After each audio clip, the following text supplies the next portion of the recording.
Woo! God.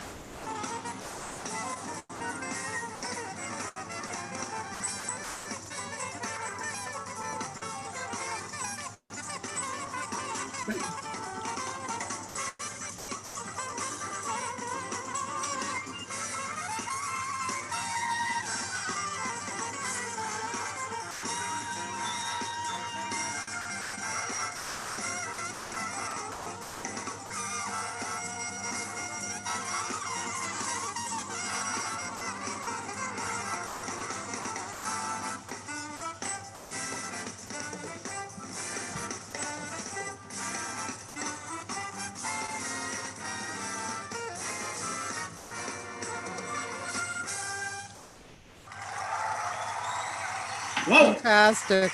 My gosh! Listen to that applause. It's a lot of applause. Like,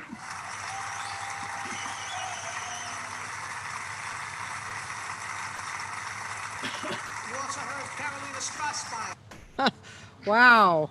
and yeah, that was from anyway. That was the great, unfortunately late Roy Hargrove, Yeah. and it was at the wonderful WDR big band, Cologne, Germany, and the alto soloist was Austrian saxophonist Carolina Strassmeyer, Oh, okay.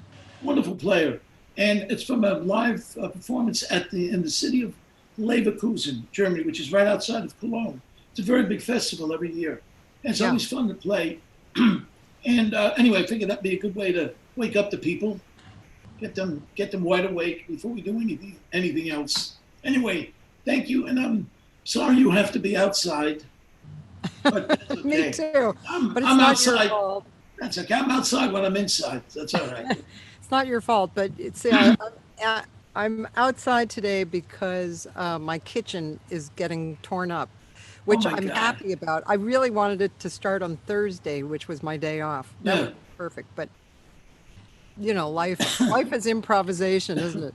I know. It is. And I'm sorry about my voice. I'm getting a little overcoming some laryngitis. So Yes, well, drink lots of water while we're talking, and yeah, I'll be we can drinking, play a lot of music. jumping octaves here.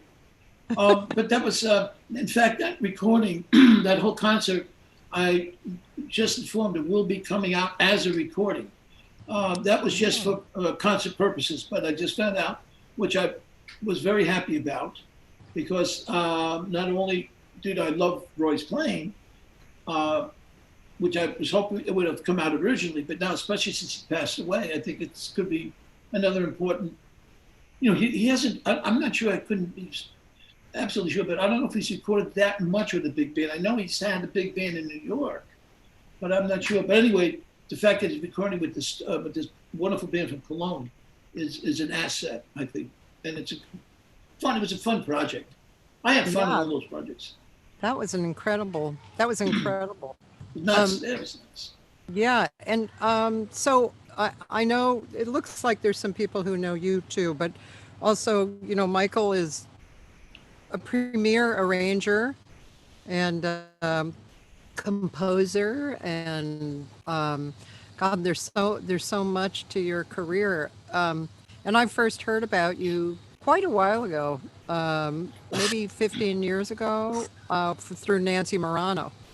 And you had done arrangements for her for the Metropole or for And something yeah, else? originally, I think it was for the Metropole, and also I think when I first got the position with the WDR band as musical director, she was one of the first people I brought over because I thought she, deserved it. Let some other people hear her, and it was a really nice concert. And actually, I worked with her about a year and a half ago, I think it was, Oh, for the first time in years. And it was a fun gig with John Mosk on trombone and Steve Laspina on bass. So it was a nice, kind of a fun reunion. But she's a very good teacher and a very good singer, as you know. And yeah, it was nice. I brought her over. I did I did a couple of things for the Metropole, but I also did this whole project with the WDR big band, which was fun. It was good to have her there. And she goes to Holland a lot, from what I understand. She's been going to Holland. I don't know recently, but she has made trips back and forth. So anyway, that's my story about Nancy Morani. okay, cool.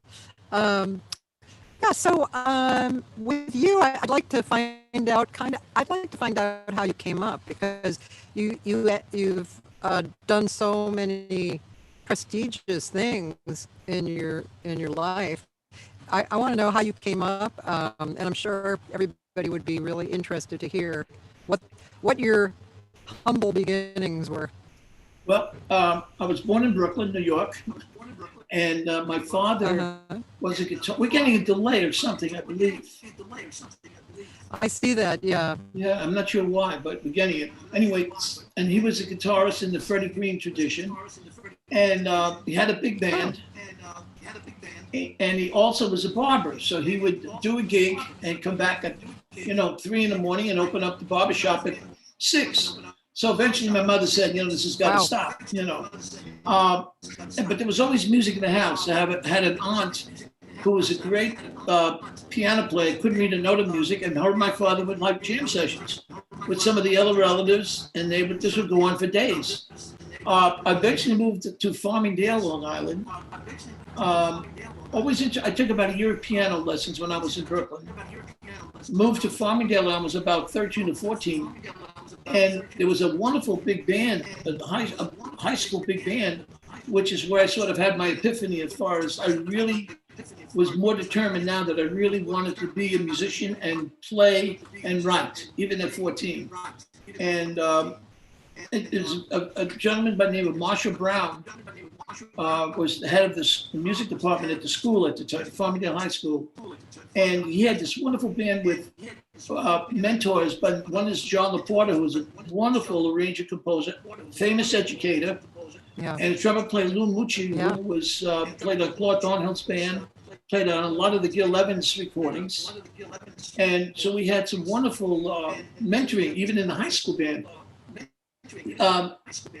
When I was growing up in Long Island, there was a lot of great musicians out there, and I had a lot of opportunity to play, which was, great. I mean, this is a wonderful experience, and because I'm really self-taught as a player and as a writer, but the education was from, the education was throwing myself in the middle of the ring and let the Tigers and the Christians beat me up. I'm getting a lot of noise level. I'm sorry. Extremely a lot of noise level. Now I lost sound. The airplane was, I cut that out a little bit here. Okay, tell them no flying during my interview. No, I know. I'll try and cut that out if it gets too loud. No, but I'm still getting a lot of delay. The delay is just happening. I don't know why, but it's okay. And then, but a lot of people like John LaPorta helped me to create, to work. I just played a lot when I was growing up as a kid in Long Island, a lot, all the time. And eventually there was a thing called the Newport Youth Band, which was started by this gentleman, Marshall Brown, with George Weed, and sponsored by the Lorillard Company, which is the tobacco people. And it was auditions for a lot of the young musicians all on the East Coast. And in that band, beside myself, was bassist Eddie Gomez, was the bass player, Eddie Daniels was one of the saxophone players. Ronnie Cuba was the baritone player. Jimmy Owens was one of the trumpet players. Nat Pavone, a very good friend who became playing lead on Maynard Ferguson's band and Woody's band and Bass's band, and Buddy Rich also. A lot of good players came out of that band. Larry Rosen was the drummer who, along with Dave Grusin, founded GRP Records.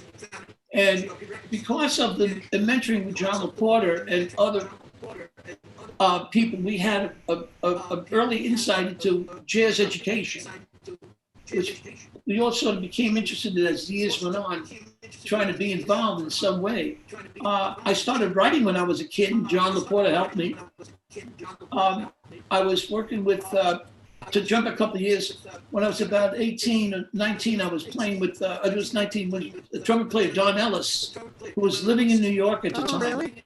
We had a quartet. And at the time, Jackie Byard was the pianist on the Maynard Ferguson band. Jackie would come down. He was also a saxophone player. So Jackie would come down and sit in with us. And at one point, he asked me, was I interested in joining Maynard's band? So I said, yeah. At the time, that was like the hot and hip band sort of to be on, you know. So I said, yeah, I'd love to. So Jackie and Don recommended me to Maynard. I think it was 18 or 19 at the time. My first gig was a dance gig in Buffalo. The second gig was 2 weeks at Birdland, because Maynard had a deal. You know, we worked so many weeks a year at Birdland. And I wrote a lot for the band. He was still playing some of those charts years later, much to my embarrassment to some extent. But what do I know, you know? But, I mean, that's where I started. You know, I was writing before I was on the band, and writing the same thing. It was just whenever I'd write something, before I was old enough to drive, my father would take me to whatever college or high school or some rehearsal band, and I would just bring the charts in and learn. I mean, that's, you know, I still get some of those embarrassing moments. Hopefully not as much, but I still get them.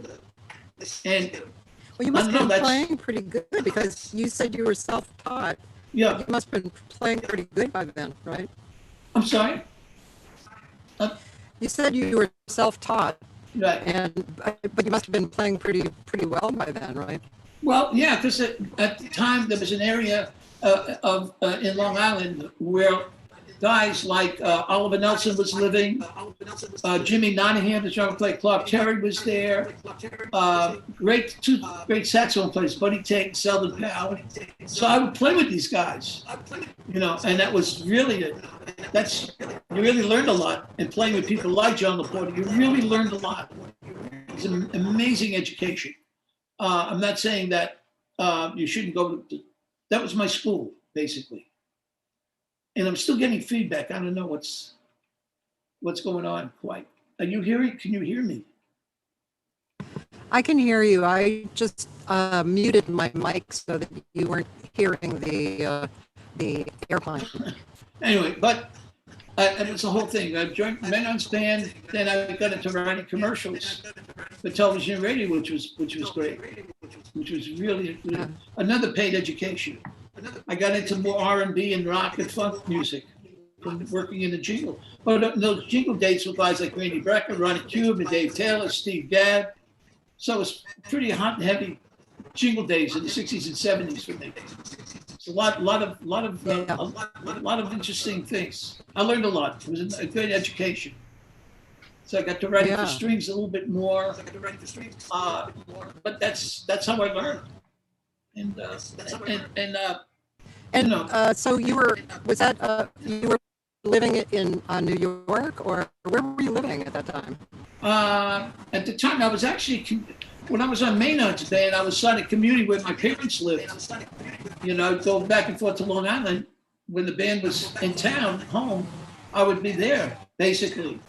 Later on, of course, you know, I had different places, but basically when I was playing with Don Ellison with Maynard, I was commuting I was staying at my parents' house. You know, when I was married the first time, and I was doing commercials, I had a place in Riverdale actually, in Riverdale, New York. But generally, it's and then I got all these other things going on. Just a lot of interesting things happened to me. A lot of things I didn't like happened to me, but also a lot of really good things happened. Like I said, working in writing commercials for television and radio was a great, terrific experience for me. Again, expanded my music list. When the person first asked me about writing commercials, I said, "Well, I'm a jazz guy. It's not hip to be doing, jingle dates. Writing for Lowenbrow beer or Chevrolet but it was really a terrific learning experience. Honestly.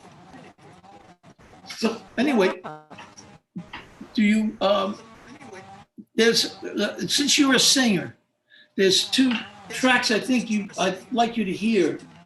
There's a great Dutch singer, Fake Klaassen. And this is from a recording we did, which was symphony and big band. And the first track I'd like you to hear is called Cover Me. It's a Bjork song. And very interesting piece of music. Yeah, it's a very interesting piece of music. Cover Me. Yeah, it's called Cover Me. It's just symphony and voice. And very interesting piece of music because the vocal part of it is so short that I had to compose. I was composing sections. This is from a very good album called Sing, S-I-N-G. I don't even know if it's a Dutch label. It was on it. But play the track. And who is the singer? I'm sorry? Who is singing? It's a Dutch singer, Faye Klaassen, Klaassen. And really wonderful singer. So you should check it out. She's really good. All right. Okay, here we go.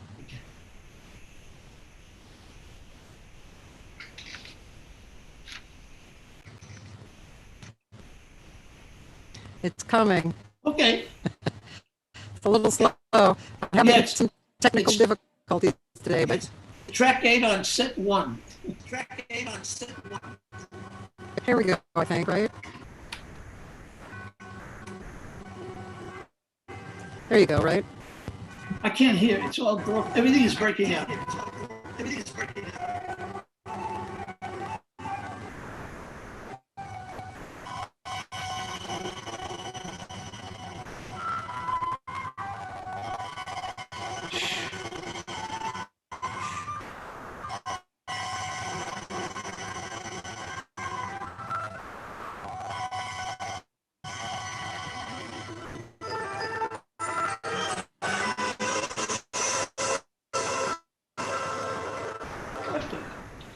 While I crawl to the unknown, cover me.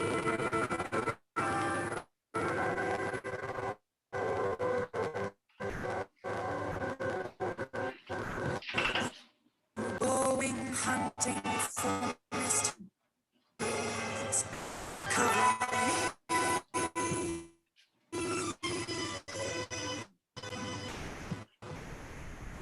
It's hard to hear. Everything's cracking up. Okay. I'm low to the impossible.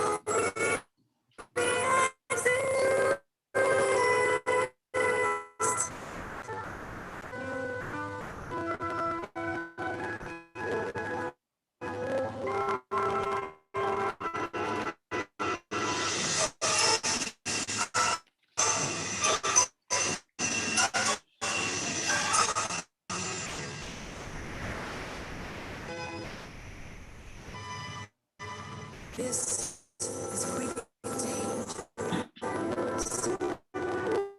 Cover me.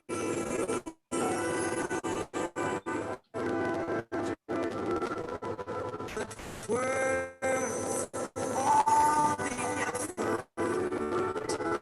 Cover me.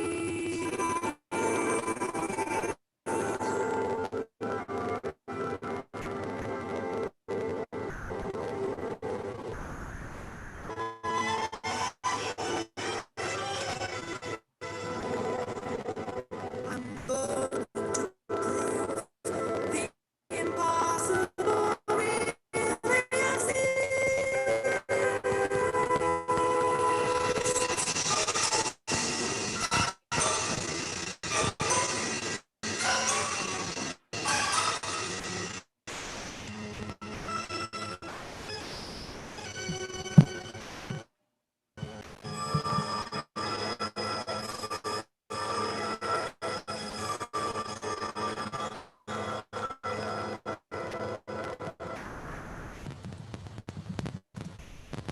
I don't know.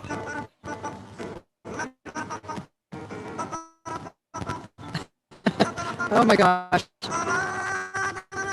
To top it off, my computer is acting very weird. Okay, here we go. Stop that. And Michael, I'm wondering, perhaps it might be just here for me, but would you consider signing off, like leaving the meeting and then signing back on and seeing if that might improve our connection? Yeah, outside, because it's really terrible. I can't. I'm not sure how it's going across on Facebook. I'll sign off now. Sorry, babe. I'll want me to sign off. Let's see what the other possibility is. The other possibility is to just reschedule for another date. Yeah, that might be a better idea. I really think so. Because, yeah, I think so too. I'm sorry to disappoint everybody. I just need all the help. I just need all the help I can get. Let's do that because it's a little weird. Well, and it's not the nice. Usual. Yeah, I know. I know, John. You did. It was maybe John Clayton did this on purpose. I think John Clayton did this on purpose. Maybe he did. How about Saturday the 5th? I'm sorry?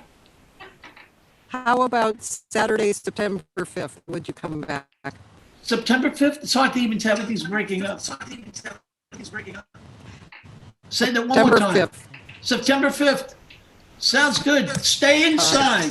Stay inside the house. Don't come out of the house. Okay. Thank you. Bye. Bye. So how do we do here? I just leave? I hit leave? I'm leaving. Yep.